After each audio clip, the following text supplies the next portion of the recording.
Good morning. আমি Piu Nairobi থেকে।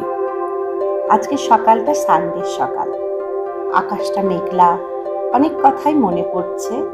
আর মনে পড়ছে কবি নীরেন্দ্রনাথ চক্রবর্তীর দূরত্বটিকে।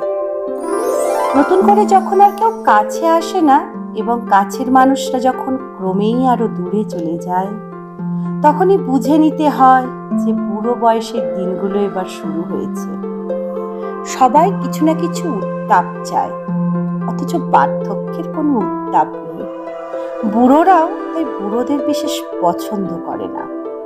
আগুনের খোঁজে পরস্পরকে ছেড়ে তারাও ক্রমেই আরো দূরে চলে যেতে থাকে। পার্কের বেঞ্চের দুই মাথায় বসে আছে দুটি বৃদ্ধ, মাঝখানে অনেকখানি ব্যবধান। দেখলেই বোঝা যায় যে দুজনেই দুজনের বয়সের শীতকে ভীষণ ভয় পায়। কিছুতেই ওরা পরস্পরের কাছে গিয়ে বসবে না। সাথে দিলাম আমার দেখা কিছু ছবি, ক্যামেরায় বন্দি অথবা নেট থেকেও অনেক সময় নিয়ে রাখি সেই সমস্ত ছবি, কানাডার, নাইরোবির, মরিশাসের ও ইন্ডিয়ার।